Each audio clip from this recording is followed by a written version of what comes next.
Welcome to the stage. Let me get the name right. Start the applause. Come on, ladies and gentlemen, please welcome to the stage, Kirsty.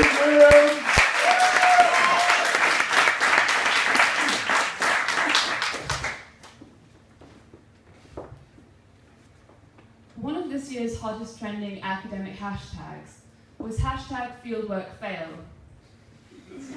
It was a way for researchers to share deeply traumatic field experiences with a caring and supportive community. Traumatic experiences like accidentally gluing your hand to a shark, or getting cheetah poo blown in your face on a windy day. A supportive community that definitely did not laugh at your expense and share your story with as many people as possible to make them laugh too. My own fieldwork fail was too catastrophic for 140 characters, but 8 minutes of stand-up comedy should do. I study wild bonobos, they're great apes closely related to chimpanzees, in the Democratic Republic of Congo. Now when I tell people this, their first question is usually, "Aren't you scared?" Well, long-term fieldwork does put me at risk that I won't finish my PhD in time and that I won't be able to publish until well into my 3rd year, so I'm a bit scared of my prospects of getting a postdoc.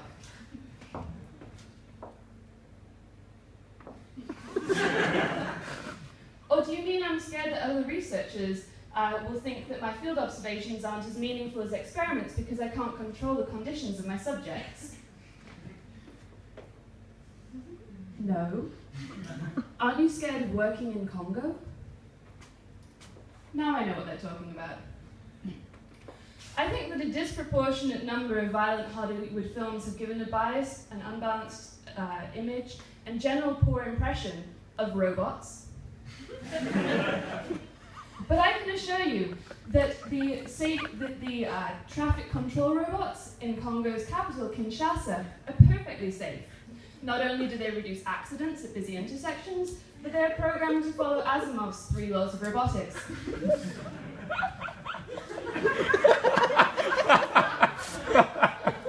That normally puts everyone's mind at ease.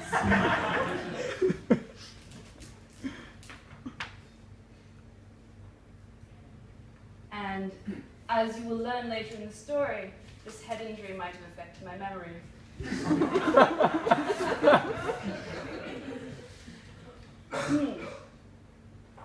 Okay, so except now, I have encountered a danger lurking in the forests of northern DRC.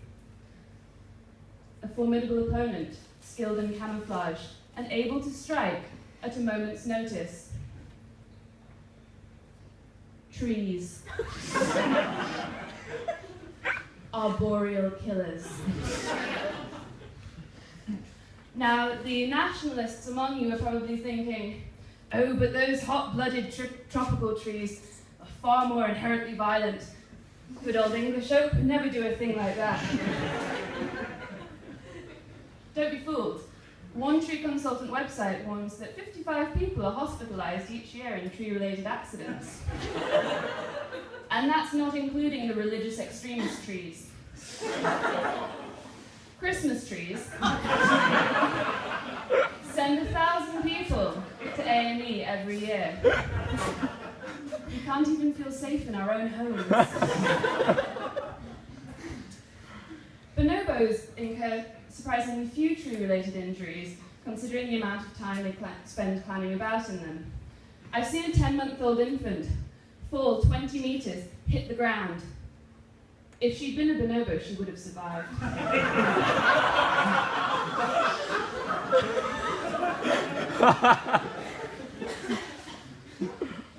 I learned the hard way about the danger of trees. It was a wet morning. After 2 days of rain, we'd lost the bonobos for over 40 minutes in the swamp. Fieldwork, such a glamorous job. After much slogging through knee-deep mud, one of the field assistants pointed up. Is it a bird? Is it a plane? We were so busy looking at the group of bonobos that we had finally managed to find that none of us noticed the one directly overhead. I wondered why the branch was getting bigger. And then it hit me. In the eye. At this point in the story, the ever-sympathetic primatologist's first question is, did he throw it at you? Was it bonobo weaponry? Have you discovered weapon use in the peace-loving, sex-obsessed, raw vegan, never-heard-to-fly bonobo? And that was my first question too. And then I promptly collapsed on the ground, wailing. I heard the bonobos vocalize as well, and afterwards the field assistants told me that the bonobos had all climbed down into the trees to see what was going on. Now this could have been a deep spiritual connection with our empathetic cousins. Or it could have been, why the fuck was that human so stupid as to stand under a dead tree and stare up? That's right, no bonobo weaponry. The branch was dead, and when the bonobo moved, it just fell down. What a waste of a serious injury. I'll skip the next 3 hours, mostly because I don't remember them. Walking through the swamp, out of the forest, back to camp, wondering if I would ever see again. I developed a really nice black eye, looked a bit like Sylvester Stallone back when he still had enough real flesh on his face for it to bruise. I thought, I can wait out the last week and a half before I go home. You know, I've been here for 6 whole months. Nothing happens to me last week. Yeah, I can wait this out. When the swelling went down and I couldn't see out of my eye, I was told to evacuate from one of the most isolated field stations in the world. Piece of cake. If you know anything at all about Congolese infrastructure and basic African geography. When an insurance company tells you that they have a regional specialist, you just assume that they know these things. Apparently not.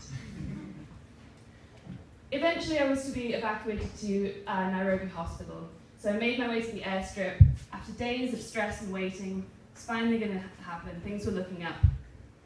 And then the plane came in from the wrong direction, touched down on the runway, and rolled deep into the sand at the other end.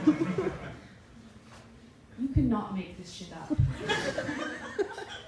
It took over 30 people about 2 hours to dig the plane out, turn it around, and get it ready for takeoff. Once I reached Kisangani, I was transferred to an air ambulance with paramedics who were more used to treating gunshot wounds in Mogadishu, and were quite happy to have a conscious patient who was up for a bit of a chat about treating gunshot wounds in Mogadishu. Nairobi Hospital was paradise. If I'm ever injured in St. Andrews, not going to Nine Wells, I want to be evacuated to Nairobi Hospital. It's nicer than most of the hotels I've ever stayed in.